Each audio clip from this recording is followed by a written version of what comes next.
கொடிஷியா மைதானத்தில் வரும் அக்டோபர் 12ஆம் தேதி பிரபல இசையமைப்பாளர் யுவன் சங்கர் ராஜா இசை நிகழ்ச்சி நடைபெறவுள்ளது. சென்னை போன்ற நகரங்களில் மட்டுமல்லாது தற்போது கோவை மாநகரில் கடந்த சில ஆண்டுகளாக இசை நிகழ்ச்சிகள் நடத்தப்பட்டு வருகின்றன. அதன்படி Ilaiyaraaja, AR Rahman, Yuvan Shankar Raja, GV Prakash, hip hop ஆதி போன்ற இசையமைப்பாளர்களின் இசை நிகழ்ச்சிகள் நடந்துள்ளது. அந்த வகையில் கொடிஷியா மைதானத்தில் வரும் அக்டோபர் 12ஆம் தேதி இந்த இசை நிகழ்ச்சி நடைபெறவுள்ளதாக அறிவிக்கப்பட்டுள்ளது. இது தொடர்பாக நடைபெற்ற செய்தியாளர்கள் சந்திப்பில் யுவன் சங்கர் ராஜா கூறியதாவது: ரசிகர்களுக்கு பிடித்தமான பாடல்களும் புதிய முயற்சிகளுடனும் நிகழ்ச்சியை திட்டமிடப்பட்டுள்ளது. கோவை ரசிகர்கள் வைப் உணர்வு கொண்டவர்கள். அவர்களின் உணர்வுகள் மூலமாக நல்ல பாடல்களை நிகழ்ச்சியில் பாட முடிவதாக தெரிவித்தார். பழைய பாடல்கள் ரீமேக் செய்வது மற்றொரு வெர்ஷனாக பார்க்கிறேன். இதனால் பாடலின் ஒரிஜினல் தன்மை கெடாது. செயற்கை நுண்ணறிவு தொழில்நுட்பத்தால் அடுத்த 10 வருடங்களில் இசையமைப்பாளர்களுக்கு வேலை இருக்காது. இந்த தொழில்நுட்பத்தில் உண்மை தன்மை இருக்காது என AR ரஹ்மான் கூறியது உண்மைதான் என கூறினார். விஜய் சார் கட்சிக்கு பாடல் கேட்டால் நிச்சயம் செய்து தருவேன். பழைய பாடல்களை பயன்படுத்துவதில் பதிப்பு உரிமை பிரச்சினை வரும். எனவே முன் அனுமதி பெற்று பாடல்களை பயன்படுத்துவதுதான் சரியாக இருக்கும். கோட் படத்தில் ரசிகர்களின் கருத்துக்களுக்கு பின்பே பாடல்களில் திருத்தம் மேற்கொண்டோம் என தெரிவித்தார். இதனைத் தொடர்ந்து கோவையில் முதன்முறையாக 360 டிகிரி நிகழ்ச்சி நடத்துவதாக யுவன் இசை நிகழ்ச்சியின் ஏற்பாட்டாளர்கள் தெரிவித்தனர். டிக்கெட் விலை ரூபாய் 500 முதல் 25,000 வரைக்கும் இருக்கும். 20,000 டிக்கெட் விற்பனை செய்ய திட்டமிடப்பட்டுள்ளது.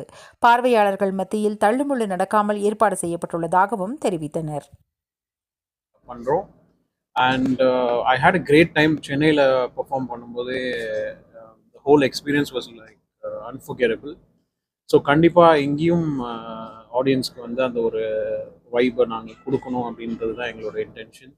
And obviously noise and grains நிறையா ஷோஸ் பண்ணியிருக்காங்க. இவங்களோட நானும் நிறையா பண்ணிகிட்டு இருக்கிறேன். ஸோ ஐம் லைக் வெரி எப்படி சொல்கிறது, ஒரு ஹோம் டீம் அந்த மாதிரி ஒரு ஃபீல். அண்ட் எதுனாலுமே வி டிஸ்கஸ். அவர் சொன்ன மாதிரி திடீர்னு வந்து இப்படி பண்ணலாமா அப்படின்னு சொல்லி கேட்பாரு. ஐம் லைக் ஓகே பண்ணிடலாம் அப்படின்னு ஒரு செகண்ட் கூட யோசிச்சதில்லை. Because they make me feel so secure. So அந்த ஒரு இதில் எனக்கு எந்த ஒரு விதமான ஒரு டவுட்டோ எதுவுமே கிடையாது. So that's how an artist can like give their best on stage.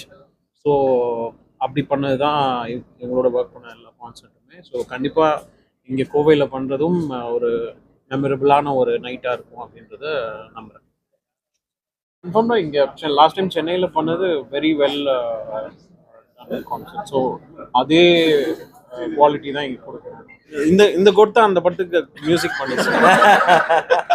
இல்லை அப்படிலாம் இல்லை.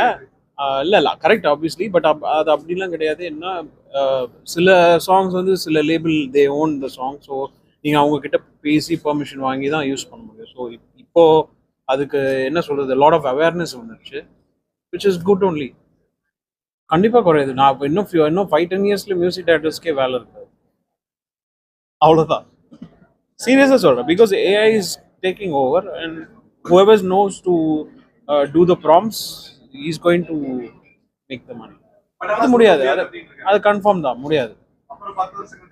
இல்லை பட் நான் சொல்கிறது குவான்டிட்டி வைஸ் நான் சொல்கிறேன். இந்த மாசாக நீங்கள் இறக்கப்படும் ஃப்யூச்சரில் அதுக்கும் டைம் இருக்குது, வரும்.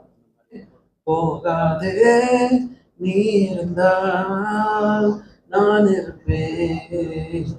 உன்னோடு வாழ்ந்த காலங்கள் யாவும் கனவாய் என்னை மூடுதடி.